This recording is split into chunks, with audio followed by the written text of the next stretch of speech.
The 155-pound champion Benson Henderson makes the second defense of his title against Stockton bad boy Nate Diaz.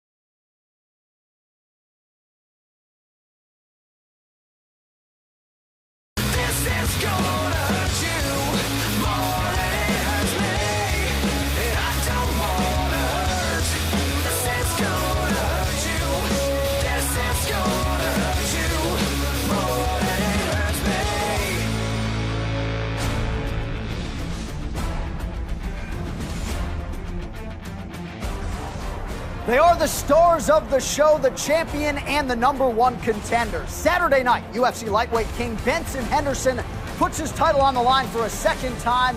His opponent, Nate Diaz, perfect since returning to 155 pounds.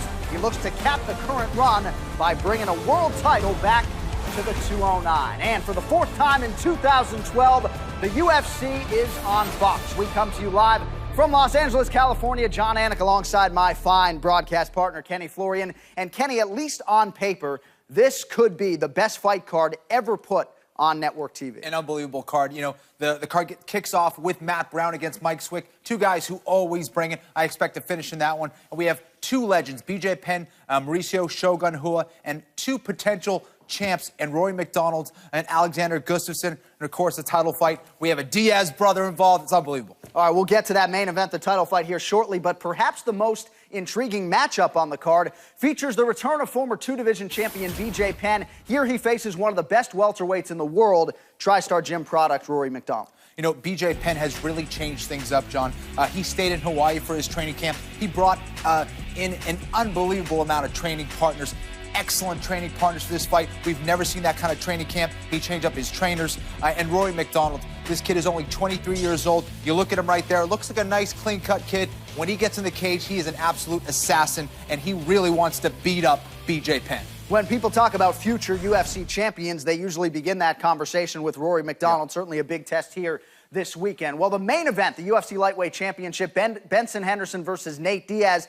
The challenger here comes in with a lot of momentum. What does Henderson need to do to retain the title? You know, Benson really, I think, is going to win this fight with his wrestling. But when they are on the feet, he has to mix up his strikes. But more importantly, he has to kick that outside leg of Nate Diaz. Nate Diaz, also a southpaw. He's going to have to kick that leg out, which is going to take away a lot of Nate Diaz's footwork and movement out there, and he has to take Nate Diaz down. He has to be smart, and when he does take him down, not get submitted.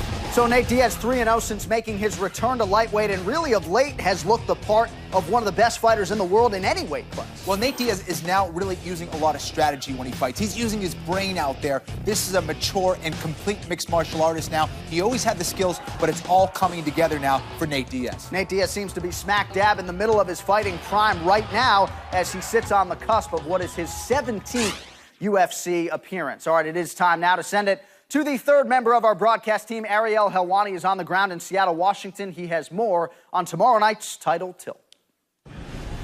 You know, John, I spoke to UFC President Dana White yesterday, and he told me that he doesn't think Benson Henderson gets the respect that he deserves from the MMA community. Now, that might be because his last two wins over Frankie Edgar were somewhat debatable. I spoke to Benson Henderson about this earlier in the week, and he said, look, I can't concern myself with turning the non-believers into believers. There are some people out there who don't think man landed on the moon. Others don't think I deserve to be UFC champion.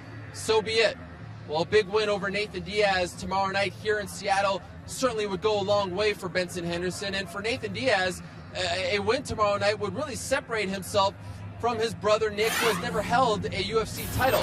But his longtime coach and mentor, Cesar Gracie, told me that Nate doesn't really concern himself with stepping out of the shadow of his brother Nick. In fact, he has often said, what better shadow to be in than my brothers. That's how close these two are. Now, one final note before I go. Tim Means cannot fight tomorrow night. He hit his head while cutting weight earlier this morning. He is not fit to fight. In his place, Marcus Levasseur, who was supposed to fight Mike Chiesa on this card until Chiesa pulled out due to an illness. He has stepped up on short notice, and now Marcus Levasseur versus Abel Trujillo will fight on the FX prelims right here tomorrow night. John? All right, thank you. And Ariel will be popping up during the live weigh-in along with Kenny Florian with some more interesting nuggets on our UFC on Fox 5 competitors. But his final point there, Tim Means Business, a guy who we think is sort of a dark horse here at 155 pounds. He won't compete this weekend. Yeah, he's one of the guys that you really got to watch for in the lightweight division. Excellent, nasty competitor. It's unfortunate, you know, when you're cutting weight, whether you're around a sauna or a jacuzzi, it gets wet, it gets slippery, and it looks like that's what happened. He slipped, hit his head, and it's too bad. I was really looking forward to seeing him fight. All right, you can also and are encouraged to vote on our Twitter poll question, and it's a good one. Which fight are you most looking forward to tomorrow night? To vote, use hashtag Henderson Diaz, hashtag Hua Gustafson, or the suggested hashtag Penn McDonald. Results later in the program. All right, coming up next, huge ramifications tomorrow night on Fox. But first, the inconvenient truth: Henderson, Diaz, Gustafson, Hua, and the rest of the Fox 5 fighters are set to weigh in from Seattle. Joe Rogan has the call straight ahead on Fuel TV. The UFC Weigh-In is brought to you by Assassin's Creed 3. Available now on Xbox 360 and PS3.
What's happening, Seattle? Welcome to the weigh-ins.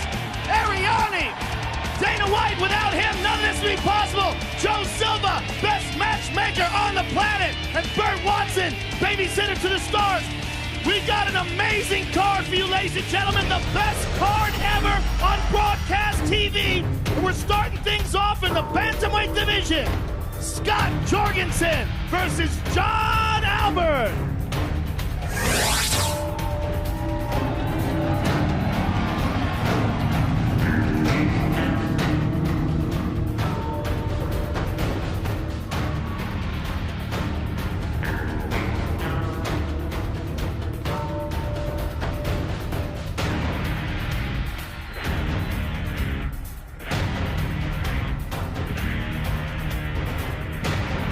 First up on the scale, John Prince Albert.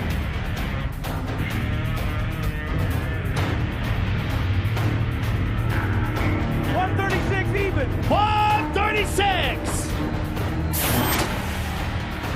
And his opponent, Scott Young Guns Jorgensen.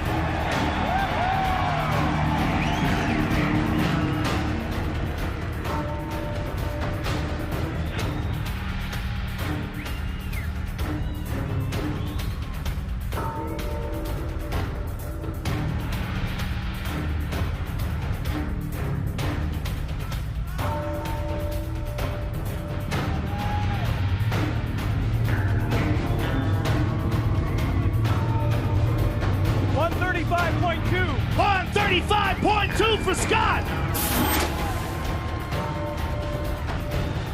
First fight of the night, ladies and gentlemen, John Albert and Scott Jorgensen. Next up, live on FX in the featherweight division, Dennis Seaver versus Nam Phan.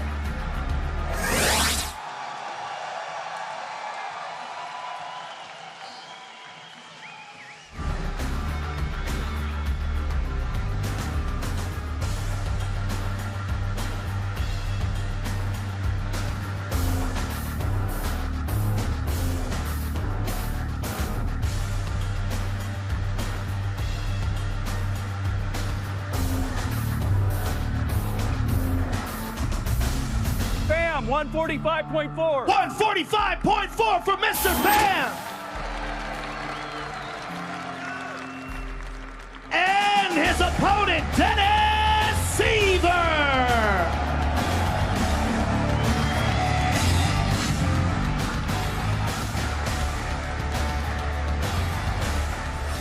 Dennis Seaver, since going down to the 145-pound division, has been undefeated.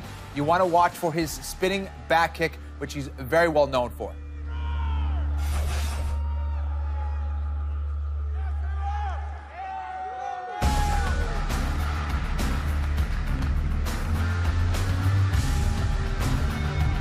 Seaver, 146.2. 146.2 for Mr. Seaver. Gotta lose the point two. This is Ariani's favorite part. He's gonna get naked.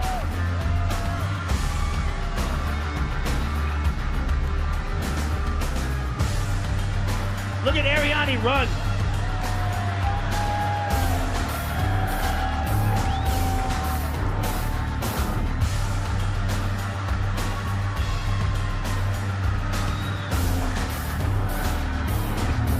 $146 even. 146 even. There we go, ladies and gentlemen.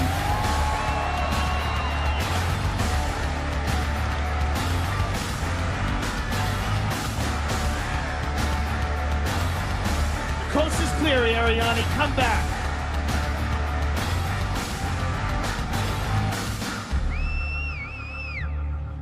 That's a hell of a fight, ladies and gentlemen. Nam Phan and Dennis Seaver.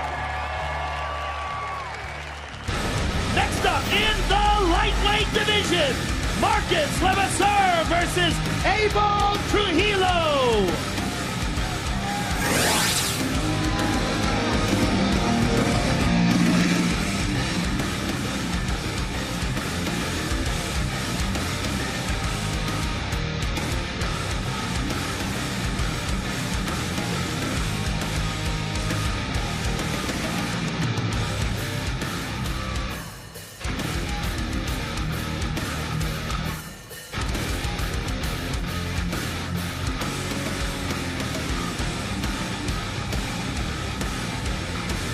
First up on the scale, Abel Trujillo.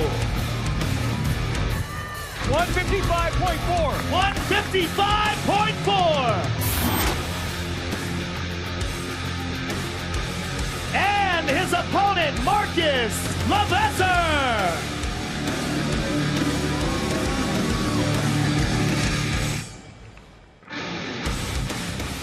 Marcus Levasseur went a perfect 155-0 as a collegiate wrestler at Augsburg College. In fact, after his last loss in high school, he had an unbeaten streak of 296-0.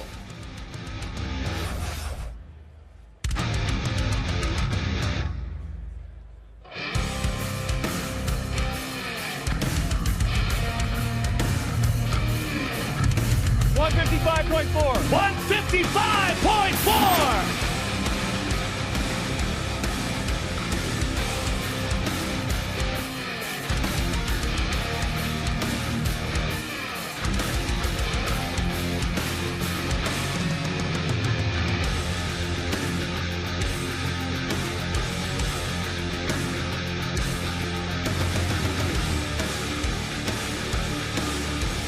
There we go, ladies and gentlemen, Abel Trujillo and Marcus LeVesser. Next up in the lightweight division, Deron Cruikshank versus Henry Martinez.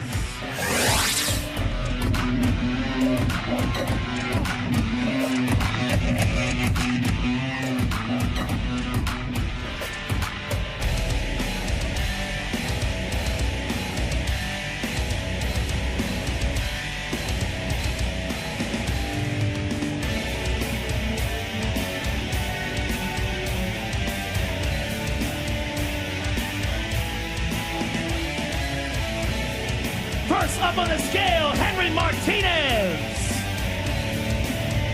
Martinez, 158.8. 158.8. Henry is over. He has 2 hours to get down to 156. And his opponent, Deron Cruikshank.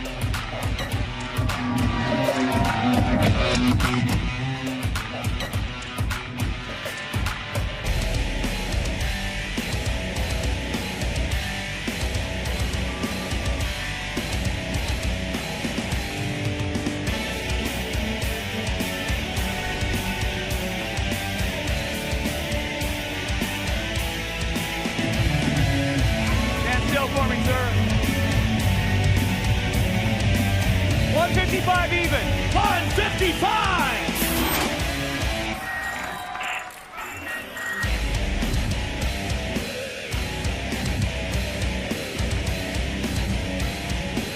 Henry Martinez and Deron Cruikshank. Next up in the lightweight division, Ramsey Najim versus Joe Proctor.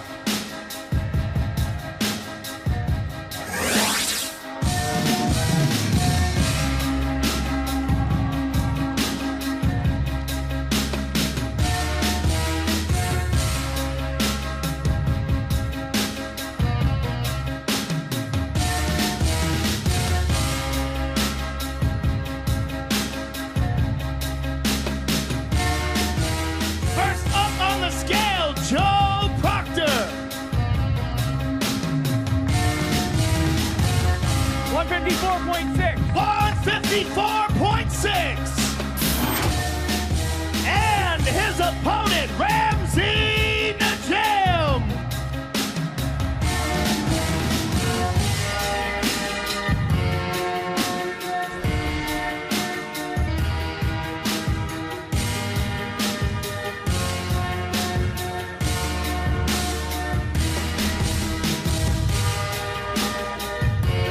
$155.4 for Ramsey.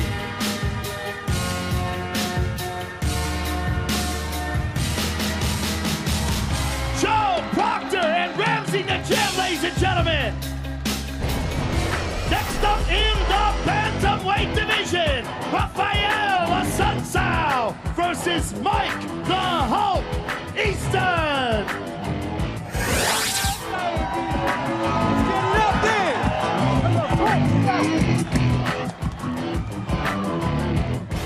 Mike Easton is a guy that I used to compete with on the grappling circuit over on the East Coast way back in the day, but right now he's known as one of Dominic Cruz's main sparring partners, and a lot of people are looking at this kid as a future contender in the 135-pound division.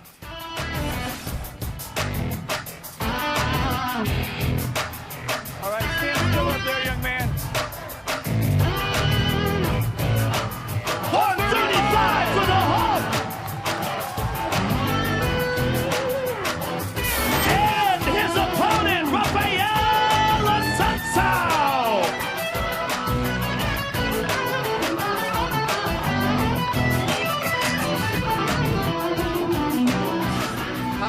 Asuncao and his brother Junior are one of 8 brother tandems to have ever competed inside the octagon. Perhaps the most famous one are Nick and tomorrow night's headliner, Nate Diaz.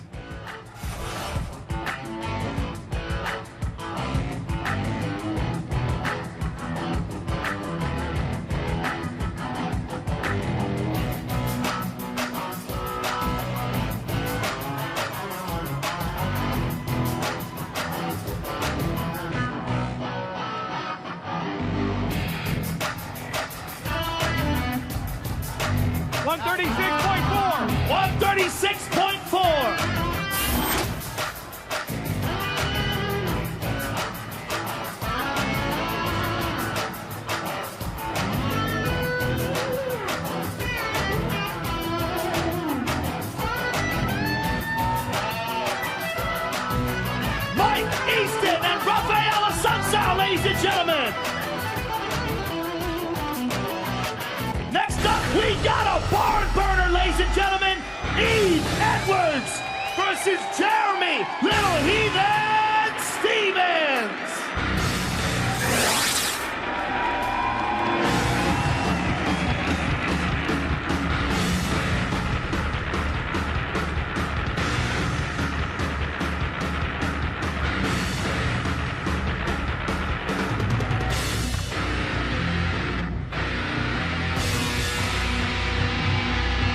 Stevens, 155.8. 155.8 for Little Heathen.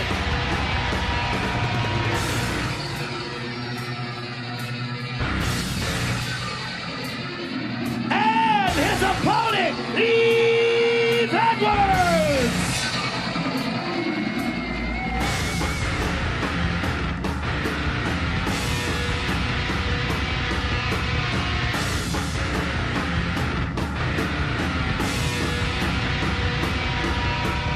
I don't think that candy's in the Dolce diet.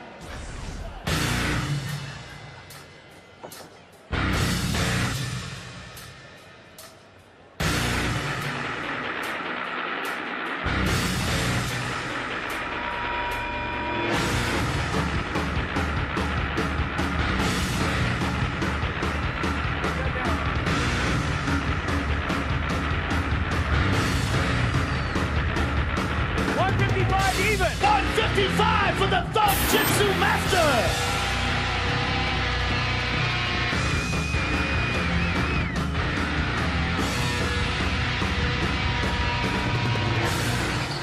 Jeremy Stevens versus Eve Edwards, ladies and gentlemen. Next up, live on Fox, the main card in the welterweight division. We get things cracking with Mike Quick Slick versus Matt the Immortal Brown.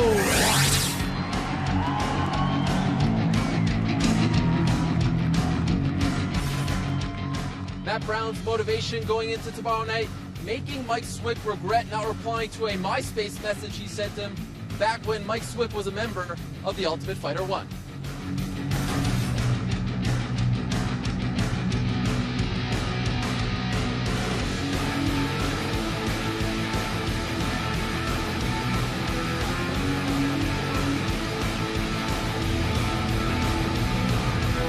Brown, 170.2. 170.2 for the Immortal. And his opponent, Mike Quick Swick.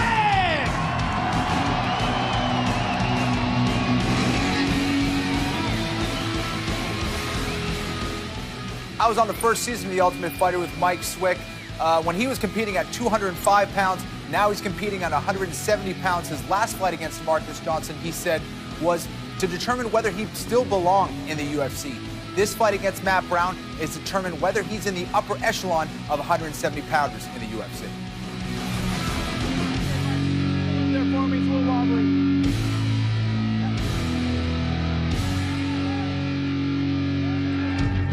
Swick, 170 even. 170 for Mr. Swick.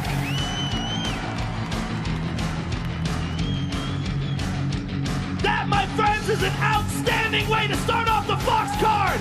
Matt the Immortal Brown and Mike Quick Swick.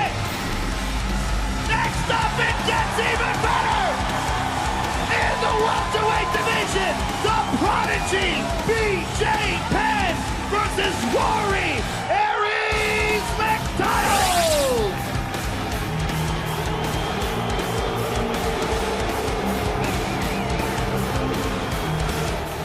Rory McDonald, at 23 years of age, is already one of the top 170 pounders in the world. I had an opportunity to speak to some of his trainers over in Montreal at TriStar, where he was a training partner of mine, and they said that this is the best Rory McDonald they have ever seen.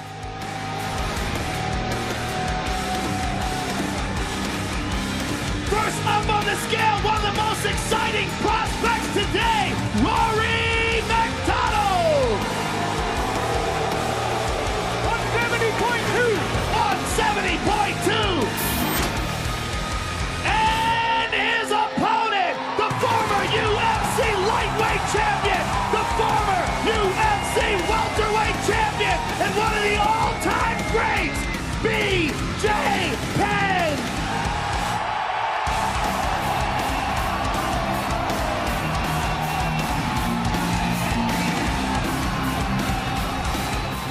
The legendary BJ Penn is just 2-4-1 as a UFC welterweight, but he has said that we have never seen him like this before at 170 pounds. A big reason for that is he had an extra 2.5 months to prepare for this fight after Rory McDonald injured his eye back in August.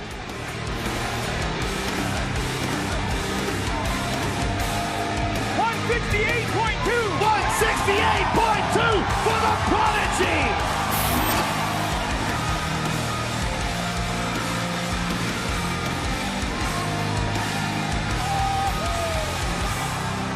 That could be the fight of the night, ladies and gentlemen. Rory McDonald and BJ Penn.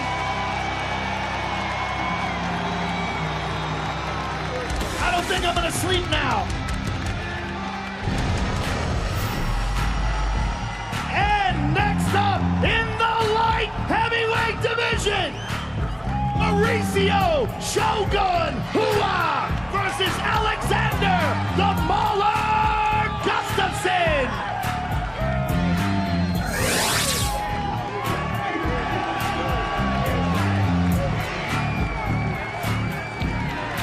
Alexander Gustafsson, who splits his time training in Stockholm, Sweden, and in San Diego, California, believes this is the time for him to go in there and beat a legend in Shogun and have the opportunity to face John Jones for the 205-pound belt. First up on the scale, the Mauler, Alexander Gustafsson.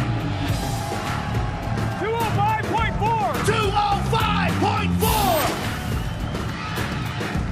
And his opponent, the former UFC light heavyweight champion, Mauricio Shogun Hua.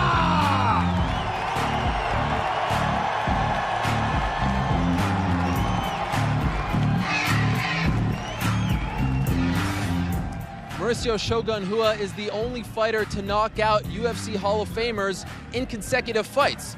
He finished off Mark Coleman at UFC 93 and then KO'd the Iceman Chuck Liddell at UFC 97.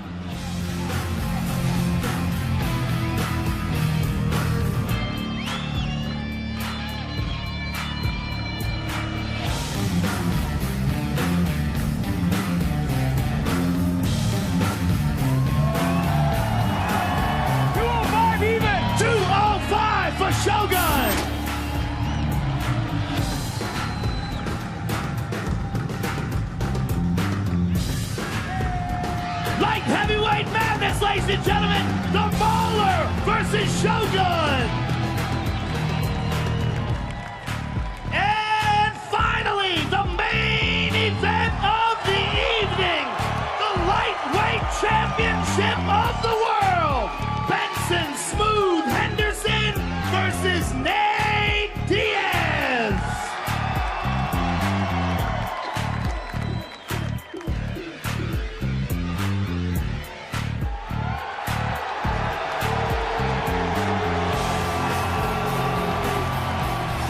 Nate Diaz has always shown that he has the skills of a top contender in the lightweight division, but now we are seeing a Nate Diaz that has shown a mature and complete mixed martial arts game, and he's going to be a very tough go for the champ, Benson Henderson.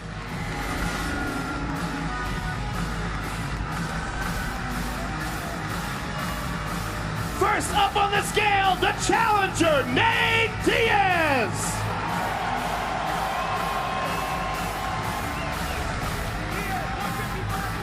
155.6.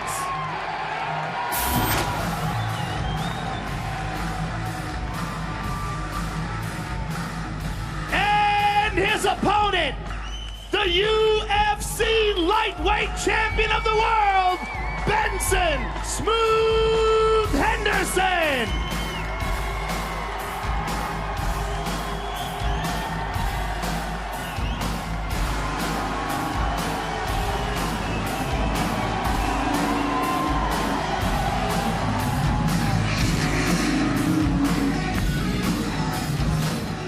In a year filled with injuries, it's important to note that this is Benson Henderson's third UFC title fight this year, and that makes him the most active UFC champion of 2012.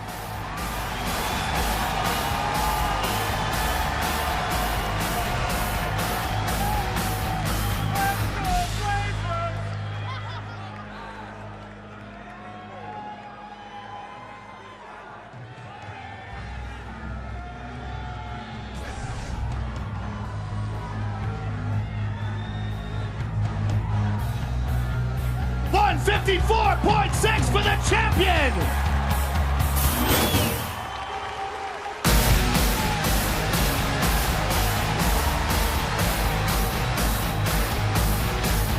For all the marbles, ladies and gentlemen, the UFC lightweight championship of the world, Nate Diaz and Benson Henderson.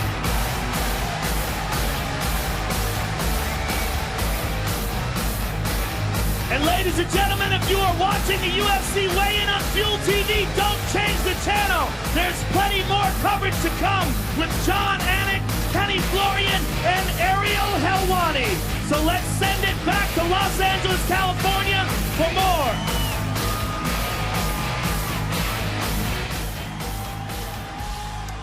All right, so Nate Diaz, the #1 contender in the challenger, weighed in at 155.6 pounds. Now, for a title fight, Kenny, there is no 1 pound allowance, so he needs to be 155 on the number. So it appears as though Nate Diaz will weigh in again. If he doesn't make 155 here, he'll have 2 hours to cut that final half-pounder.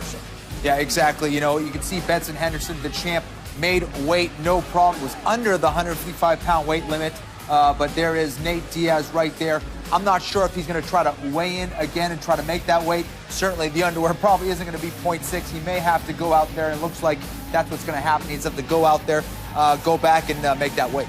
And Diaz looked a little bit confused when he was pulled aside there by UFC President Dana White and Burt Watson. So we will continue to keep you updated on the Nate Diaz situation as details become available. And we are back live here in Los Angeles. It is the UFC weigh-in on Fuel TV. So tomorrow night it shall be done. Benson Henderson putting his title on the line against the man you just saw, Nate Diaz. Now, we know these guys are both well-rounded, both strong in all facets of the game, but very different in their approach. Yeah. How do these guys match up? Well, you know what? Very interesting fight. You got Benson Henderson, who really comes from primarily a wrestling background. I think that fight is going to be won or lost based on how successful he is with his wrestling. You do not want to be in a boxing range with Nate Diaz. Nate Diaz is too good there. We saw what he did against another great striker, Donald Cerrone. So really, Benson Henderson on the feet has to use primarily his kicking game, and when he has an opportunity, put Nate Diaz on his back. And we can tell you now, Nate Diaz is going to use the restroom and then make his way back to the scale. So hopefully he can be at 155 by the time we get off the air here. So Benson Henderson and Nate Diaz, 5 rounds if necessary to decide the UFC Lightweight Championship. That's your main event tomorrow. In terms of everything we just saw at the weigh-in, I know my biggest takeaway was Yves Edwards eating the Twix bar up there, but a few fighters missing weight. Biggest takeaway for you? Yeah, you know, for me, that Yves Edwards, when he came in, that was pretty comical. He always comes onto the scale with some kind of food. But Sun Tzu also struggled in making weight. He obviously took the fight on short notice, so that's a little bit more allowable. But for Nate Diaz, that's way more important. He's got a title fight on the line. So for him not to make weight, it wouldn't be a title fight. So he's got to make that weight. And for Henry Martinez as well, nearly 3 pounds over for his fight against Darren Cruikshank. We're used to most of these guys making weight. Sort of rare to see 2 or 3 guys have to re-weigh in. All right, well, coming up, we will take a closer look at the UFC lightweight champion, unbeaten in the octagon, Benson Henderson, now staring at a unique challenge as he looks to keep the streak going and remain the best in the world at 155 pounds. The breakdown continues after this. It's the UFC, it's Fuel TV.